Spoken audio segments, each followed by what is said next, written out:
वो बिना कहे मेरा साथ दे रहा है, वो बिना कहे मेरे लिए पानी ले आई। क्या तुम बिना कहे कुछ नहीं कर सकते, वो बिना कहे कुछ नहीं करता है। इन जुमलों में हम कह रहे हैं बिना कहे, यानी हर सेंटेंस में बिना कहे कॉमन मुश्तरक है जो बार बार रिपीट हो रहा है हर सेंटेंस में। इसके लिए आपको यूज करना होगा इंग्लिश में without being told. Without being told mean बिना कहे। आइए कंप्लीट स्ट्रक्चर देखते हैं। Let me explain. Sentence plus without being told. Sentence ये सिचुएशन के हिसाब से होगा और विदाउट बीइंग टोल्ड मीन बिना कहे। यही वो फार्मूला है, वो बिना कहे मेरा साथ दे रहा है। He is supporting me without being told. He is supporting me without being told. Next example for better understanding. वो बिना कहे मेरे लिए पानी ले आई। She got water for me without being told. She got water for me without being told. क्या तुम बिना कहे कुछ नहीं कर सकते? Can you not do anything without being told? Can you not do anything without being told? वो बिना कहे कुछ नहीं करता है। He doesn't do anything without being told. कोई बात नहीं, सब ठीक हो जाएगा। कोई बात नहीं, मैं खा लूंगा। कोई बात नहीं, वो आएगा। कोई बात नहीं, मैं सीखूंगा। कोई बात नहीं यानी हर सेंटेंस में कोई बात नहीं कॉमन सेम एक जैसा है जो बार बार रिपीट हो रहा है हर सेंटेंस में। इसके लिए आपको यूज करना होगा इंग्लिश में no matter. No matter mean कोई बात नहीं। आइए कंप्लीट स्ट्रक्चर देखते हैं। Let me explain. No matter plus sentence. Sentence ये सिचुएशन के हिसाब से होगा और नो मैटर ये स्ट्रक्चर फार्मूला है। दैट मीन कोई बात नहीं, सब ठीक हो जाएगा। No matter everything will be fine. No matter everything will be fine. बिल्कुल इस फार्मूले को हमने फॉलो किया। Next example. कोई बात नहीं, मैं खाऊंगा। No matter I will eat. No matter mean कोई बात नहीं और मैं खाऊंगा, ये सेंटेंस है I will eat. Next example. कोई बात नहीं, वो आएगा। No matter he will come. No matter he will come. Next example. कोई बात नहीं, मैं सीखूंगा। No matter I will learn. वो हर दूसरे दिन उससे मिलने जाता था। वो हर दूसरे दिन तमाशा खड़ा करती है। मुझे हर दूसरे दिन घर की सफाई करनी पड़ती है। मैं हर दूसरे दिन पौधों को पानी देता हूँ। इन जुमलों को गौर से देखो। ऐसे जुमले हम अपनी डे टू डे लाइफ यानी रोज़मर्रा ज़िंदगी में ज़रूर बोलते या सुनते हैं दूसरों से। ऐसे जुमले हमें रोज़ बोलने या सुनने को मिलते हैं अपने डे टू डे लाइफ में। इन जुमलों में हम कह रहे हैं हर दूसरे दिन, यानी हर सेंटेंस में हर दूसरे दिन कॉमन मुश्तरक है जो बार बार रिपीट हो रहा है हर सेंटेंस में। इसके लिए आपको यूज करना होगा इंग्लिश में every other day. Every other day mean हर दूसरे दिन। ये आइए कंप्लीट स्ट्रक्चर देखते हैं। Let me explain. Sentence plus every other day. Sentence ये सिचुएशन के हिसाब से होगा और एवरी अदर डे ये हमारा फार्मूला है। दैट मीन हर दूसरे दिन। यही वो फार्मूला है जिसकी मदद से आप भी सीख सकते हैं ऐसे जुमले अंग्रेजी जुबान में आसानी से। That can be really helpful for you. वो हर दूसरे दिन उससे मिलने जाता था। He would go to see her every other day.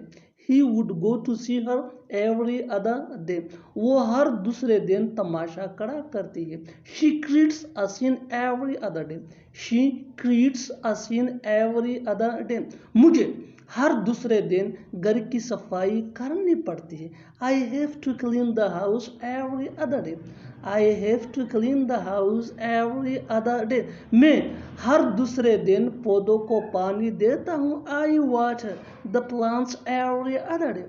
आज मैं चोटी पर हूँ, कल वो चोटी पर था।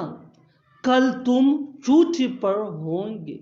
वो महीने के आखिर तक चोटी पर है। इन जुमलों में हम कह रहे हैं चोटी पर, यानी हर सेंटेंस में चोटी पर कॉमन मुश्तरक है जो बार बार रिपीट हो रहा है हर सेंटेंस में। इसके लिए आपको यूज करना होगा इंग्लिश में leave on. Leave on mean चोटी पर।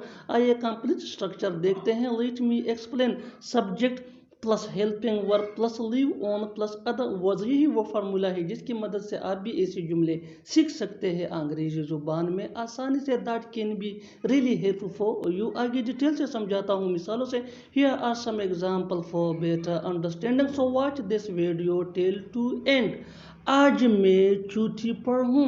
आई am on leave today. I am on leave today. कल वो छुट्टी पर था। He was on leave yesterday.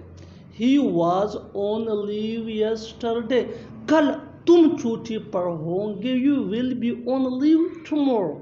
You will be on leave tomorrow.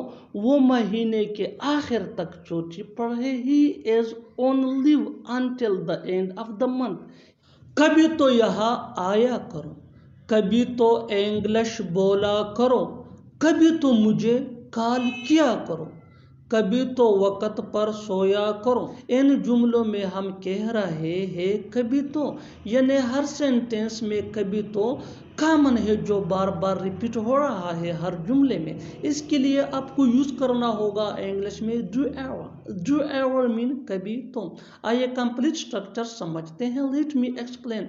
Do ever plus V1 यानी first form of verb plus other words, यही वो formula है जिसकी मदद से आप ऐसे जुमले सीख सकते हैं अंग्रेजी जुबान में। आगे डिटेल से समझाता हूँ मिसालों से। Here are some example for better understanding. कभी तो यहाँ आया करो। Do ever come here. Do ever come here. कभी तो इंग्लिश बोला करो। Do ever speak English. Do ever speak English. कभी तो मुझे कॉल किया करो। Do ever call me. Do ever call me. कभी तो वक़्त पर सोया करो। Do ever sleep on time.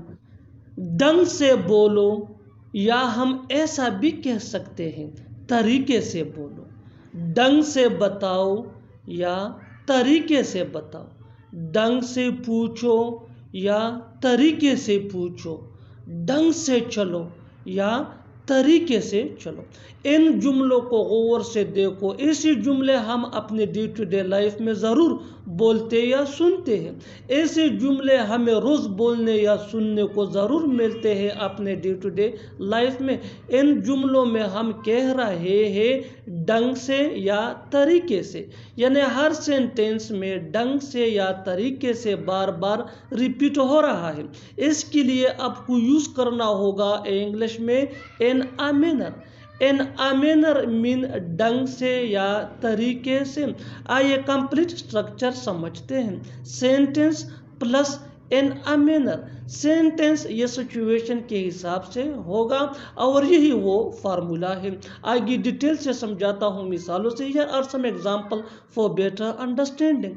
ढंग से बोलो या तरीके से बोलो। Speak in a manner.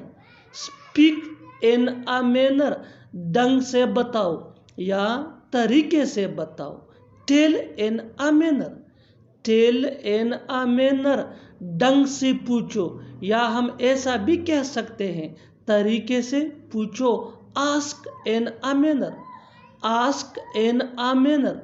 ढंग से चलो या तरीके से चलो। Walk in a manner. Walk in a manner.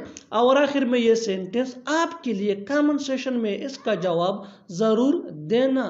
ढंग से खाओ या तरीके से खाओ। Subscribe to English PS for more advance English sentence structure.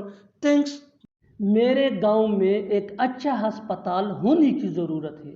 महंगाई कम होने की ज़रूरत है। मुल्क में एक अच्छा तालीमी निज़ाम होने की ज़रूरत है। ऐसे जुमले हम अपने डे टू डे लाइफ यानी रोज़मर्रा ज़िंदगी में ज़रूर बोलते या सुनते हैं। इन जुमलों में हम कह रहे हैं होने की ज़रूरत है। इसके लिए आपको यूज़ करना होगा इंग्लिश में देयर नीड्स टू बी। आइए कंप्लीट स्ट्रक्चर देखते हैं। There needs to be plus sentence. Sentence ये टेंस या सिचुएशन के हिसाब से चेंज होता रहेगा। देयर नीड्स टू बी ये वही का वही रहेगा, विच मीन होने की ज़रूरत है।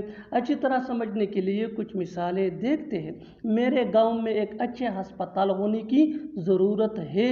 There needs to be a good hospital in my village. There needs to be a good hospital in my village. महंगाई कम होने की ज़रूरत है। There needs to be reduce inflation. There needs to be reduce inflation. मुल्क में एक अच्छा तालीमी निज़ाम होने की ज़रूरत है। There needs to be a good educational system in the country. ये उतना बड़ा नहीं है, ये उतना महंगा नहीं है, ये उतना अच्छा नहीं है। ऐसे जुमले हम अपनी डे टू डे लाइफ यानी रोज़मर्रा ज़िंदगी में ज़रूर बोलते या सुनते हैं। इन जुमलों के लिए इंग्लिश का ये स्ट्रक्चर यूज़ होता है। It is not all that plus objective. अच्छी तरह समझने के लिए कुछ मिसालें देखते हैं। ये उतना बड़ा नहीं है। It is not all that big. It is not all that big. Big ये ऑब्जेक्टिव है। ये उतना महंगा नहीं है, ये उतना महंगा नहीं है। It is not all that expensive. It is not all that expensive. ये उतना अच्छा नहीं है, ये उतना अच्छा नहीं है। It is not all that good. देखते हैं क्या होता है, देखते हैं वो आता है या नहीं, देखते हैं कितने अमीर हो तुम। ऐसे जुमले हम अपने डे टू डे लाइफ यानी रोज़मर्रा ज़िंदगी में ज़रूर बोलते या सुनते हैं। इन जुमलों में हम कह रहे हैं, देखते हैं। इसके लिए आपको यूज़ करना होगा इंग्लिश में लेट्स सी। आइए कंप्लीट स्ट्रक्चर देखते हैं। Let's see plus sentence. Sentence ये टेंस या सिचुएशन के हिसाब से चेंज होता रहेगा। लेट्स सी ये वही का वही रहेगा, विच मीन देखते हैं। अच्छी तरह समझने के लिए कुछ मिसालें देखते हैं। देखते हैं क्या होता है। Let's see what happen. Let's see what happen. देखते हैं वो आता है या नहीं। Let's see whether he comes or not. Let's see whether he comes or not. देखते हैं कितने अमीर हो तुम। Let's see how rich you are. वो मेरे खिलाफ नहीं जाना चाहता था। तुम हमेशा अपने दोस्तों के खिलाफ जाते हो, वो कभी तुम्हारे खिलाफ नहीं गया। ऐसे जुमले हम अपने डे टू डे लाइफ यानी रोज़मर्रा ज़िंदगी में ज़रूर बोलते या सुनते हैं। इन जुमलों के लिए इंग्लिश का ये स्ट्रक्चर यूज़ होता है। सब्जेक्ट प्लस हेल्पिंग वर्ब, जिसको ऑक्सिलरी वर्ब भी कहा जाता है, ये टेंस या सब्जेक्ट के मुताबिक होता है। Plus go against. गो ये मेन वर्ब है, ये भी टेंस या सब्जेक्ट के मुताबिक चेंज हो सकता है। प्लस नाउन या प्रोनाउन प्लस अदर वर्ड्स। अच्छी तरह समझने के लिए कुछ मिसालें देखते हैं। वो मेरे खिलाफ नहीं जाना चाहता था। वो मेरे खिलाफ नहीं जाना चाहता था। He did not want to go against me. He did not want to go against me. तुम हमेशा अपने दोस्तों के खिलाफ जाते हो। You always go against your friends. You always go against your. वो कभी तुम्हारे खिलाफ नहीं गया। He never went against you. He never went against you. तुम बहुत देर कर रहे हो। वो पैसे देने में बहुत देर कर देता है। आज तुमने बहुत देर कर दी। इसी जुमले हम अपने डे टू डे लाइफ यानी रोज़मर्रा ज़िंदगी में ज़रूर बोलते या सुनते हैं। बहुत देर कर देना ऐसा हम कह रहे हैं। इसके लिए आपको यूज़ करना होगा इंग्लिश में टेक टू लॉन्ग। आइए कंप्लीट स्ट्रक्चर देखते हैं। सब्जेक्ट प्लस हेल्पिंग वर्ब, जिसको ऑक्सिलरी वर्ब भी कहा जाता है, plus take too long. Take ये मेन वर्ब है, ये भी सब्जेक्ट या टेंस के मुताबिक चेंज हो सकता है। अच्छी तरह समझने के लिए कुछ मिसालें देखते हैं।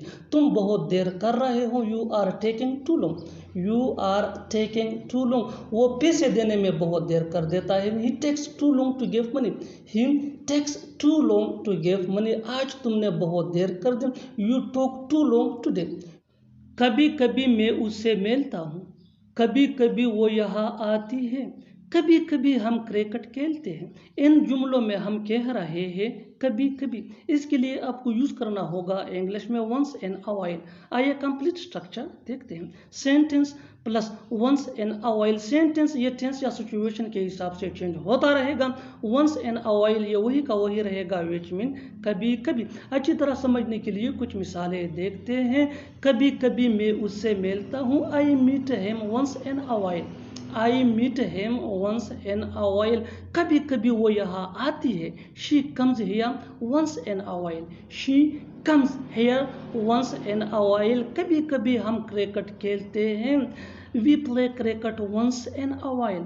ये मुनासिब वक्त है उसे बताने का। ये मुनासिब वक़्त है जाने का, ये मुनासिब वक़्त है पढ़ने का। ऐसे जुमले हम अपनी डे टू डे लाइफ यानी रोज़मर्रा ज़िंदगी में ज़रूर बोलते या सुनते हैं। इन जुमलों में हम कह रहे हैं मुनासिब वक़्त यानी सही वक़्त, इसके लिए आपको यूज़ करना होगा इंग्लिश में हाई टाइम।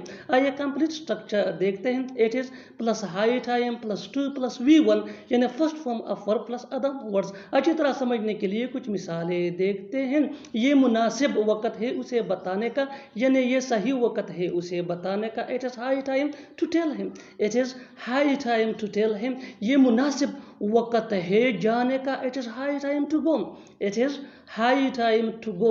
ये मुनासिब वक़्त है पढ़ने का, यानी ये सही वक़्त है पढ़ने का। It is high time to study, it is high time to study. मुझे खाना बनाना मुश्किल लगता है, तुम्हें कार चलाना मुश्किल लगता है, उसे इंग्लिश सीखना मुश्किल लगता है। ऐसे जुमले हम अपनी डे टू डे लाइफ यानी रोज़मर्रा ज़िंदगी में ज़रूर बोलते या सुनते हैं। इन जुमलों में हम कह रहे हैं मुश्किल लगता है, इसके लिए आपको यूज़ करना होगा इंग्लिश में फाइंड इट डिफ़िकल्ट। आइए कंप्लीट स्ट्रक्चर देखते हैं। Subject plus find it difficult plus two plus V1 यानी first form of verb plus other words. अच्छी तरह समझने के लिए कुछ मिसालें देखते हैं।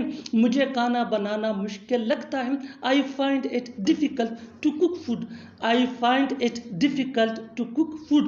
तुम्हें कार चलाना मुश्किल लगता है, you find it difficult to drive a car, you find it difficult to drive a car।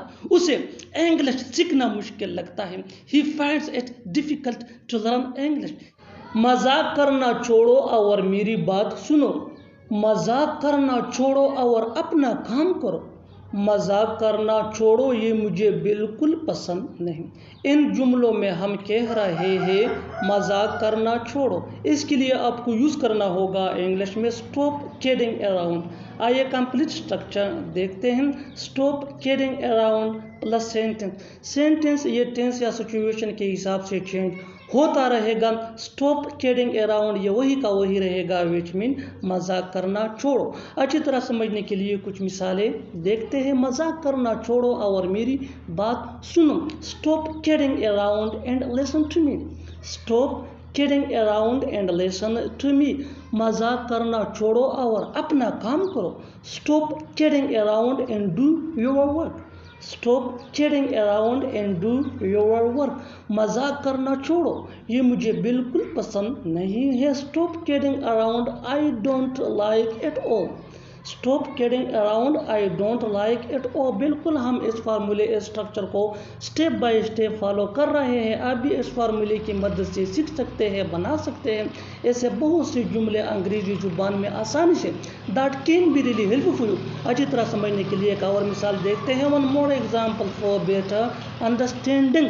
मजाक करना छोड़ो और पढ़ो, stop kidding around and study, stop kidding around and study. और आखिर में ये सेंटेंस आपके लिए कमेंट सेक्शन में इसका जवाब ज़रूर देना।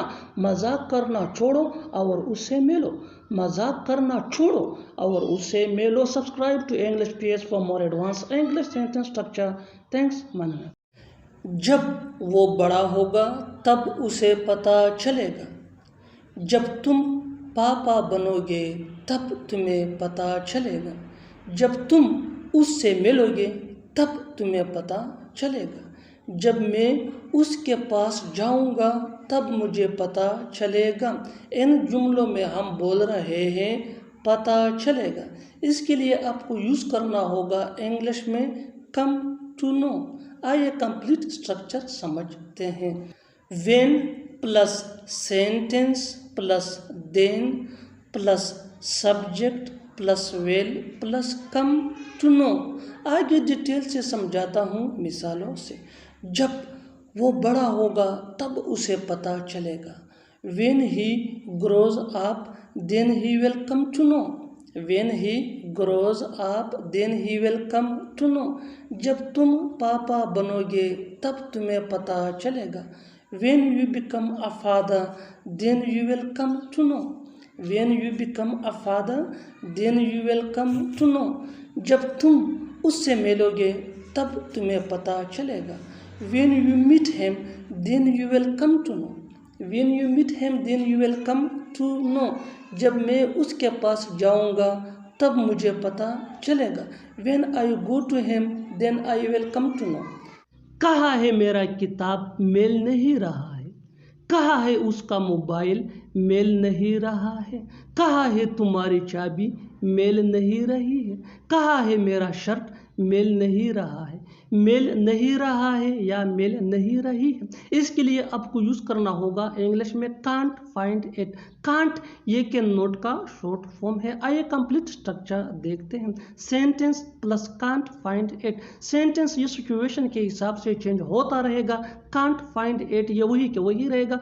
विच मीन नहीं मिल रहा है या नहीं मिल रही है. अच्छी तरह समझने के लिए कुछ मिसालें देखते हैं. कहा है मेरा किताब मेल नहीं रहा है. Where is my book? Can't find it. Where is my book? Can't find it. Where is my book? ये सिचुएशन के हिसाब से सेंटेंस है. which mean कहा है मेरा किताब. Can't find it ये हमारा फॉर्मूला है. which mean मिल नहीं रहा है. Can't ये के नोट का शॉर्ट फॉर्म है. Where mean कहा. My ये पॉजेसिव एडजेक्टिव है. which mean मेरा बुक मीन किताब. बिल्कुल फार्मूले को हमने स्टेप बाय स्टेप फॉलो किया. Next example for better understanding. कहा है उसका मोबाइल मेल नहीं रहा है. Where is his mobile. Can't find it. Where is his mobile. Can't find it. Where is his mobile ये सिचुएशन के हिसाब से सेंटेंस है. विच मीन कहा है उसका मोबाइल. वेयर मीन कहा. हिज ये पॉजेसिव एडजेक्टिव है. विच मीन उसका और मोबाइल हम फोन को कहते हैं. One more example for better understanding. कहा है तुम्हारी चाबी मेल नहीं रही है. Where is your key. Can't find it. सच कहूँ तो मैं थक गया हूँ. सच कहूँ तो वो चला गया. सच कहूँ तो वो पढ़ रहा है. सच कहूँ तो वो यहाँ नहीं आया था. इन जुमलों में हम कह रहे हैं सच कहूँ तो. इसके लिए आपको यूज़ करना होगा इंग्लिश में as a matter of fact. आइए कंप्लीट स्ट्रक्चर देखते हैं. As a matter of fact plus comma plus sentence. Sentence ये सिचुएशन के हिसाब से चेंज होता रहेगा. As a matter of fact ये वही के वही रहेगा. विच मीन सच कहूँ तो. पॉइंट नोट कीजिए कि as a matter of fact ये सेंटेंस के लास्ट में भी यूज हो सकता है और शुरू में भी यूज हो सकता है. आगे डिटेल से समझाता हूँ मिसालों से. Here are some example for better understanding. सच कहूँ तो मैं थक गया हूँ. As a matter of fact I am fed up. As a matter of fact I am fed up. As a matter of fact ये फार्मूला है, structure है. विच मीन सच कहूँ तो. आई फेड अप मीन मैं थक गया हूँ. बिल्कुल फार्मूले को हमने स्टेप बाय स्टेप फॉलो किया. One more example for better understanding. सच कहूँ तो वो चला गया. As a matter of fact he went. As a matter of fact he went. As a matter of fact mean सच कहूँ तो ही वेंट ये सिचुएशन के हिसाब से सेंटेंस है. विच मीन वो चला गया. ही ये सब्जेक्ट प्रोनाउन है. विच मीन वो. वेंट ये गो का सेकंड फॉर्म है. विच मीन चला गया. इसको हम यू भी कह सकते हैं. He went as a matter of fact. One more example for better understanding. सच कहूँ तो वो पढ़ रहा है. As a matter of fact he is studying. वो अपनी मर्जी का मालिक है. मैं अपनी मर्जी का मालिक हूँ. वो किसी की नहीं सुनती. वो अपनी मर्जी की मालिक है. मेरा भाई अपनी मर्जी का मालिक है. इन जुमलों में हम कह रहे हैं अपनी मर्जी का मालिक होना. इसके लिए आपको यूज़ करना होगा इंग्लिश में the master of one's own will. आइए कंप्लीट स्ट्रक्चर देखते हैं. सब्जेक्ट प्लस हेल्पिंग वर्ब जिसको ऑक्सिलरी वर्ब भी कहा जाता है. ये टेंस या सब्जेक्ट के मुताबिक होता है. Plus the master of one's own will. One's की जगह हमें पॉजेसिव एडजेक्टिव यानी my, your, our, his, her या देयर यूज करना होगा प्लस अदम वर्ड्स. अच्छी तरह समझने के लिए कुछ मिसालें देखते हैं. वो अपनी मर्जी का मालिक है. He is the master of his own will. He is the master of his own will. मैं अपनी मर्जी का मालिक हूँ. I am the master of my own will. I am the master of my own will. My ये possessive adjective है. यहाँ next example for better understanding. वो किसी की नहीं सुनती. वो अपनी मर्जी की मालिक है. She doesn't listen to anyone. She is the master of her own will. She doesn't listen to anyone. She is the master of her own will. Next example for better understanding. मेरा भाई अपनी मर्जी का मालिक है. My brother is the master of his own will. My brother is the master of his own will. Next example for better understanding. क्या तुम अपनी मर्जी के मालिक हो? Are you the master of your own will? Are you the master of your own will? One more example for better understanding. अच्छी तरह समझने के लिए एक और मिसाल देखते हैं. वो अपनी मर्जी का मालिक था. He was the master of his own will. थप्पड़ मारना तो दूर की बात, तुम उसे डांट भी नहीं सकते. खाना बनाना तो दूर की बात, वो ठीक से चाय भी नहीं बना सकते. कार खरीदना तो दूर की बात, वो साइकिल तक नहीं खरीद सकता.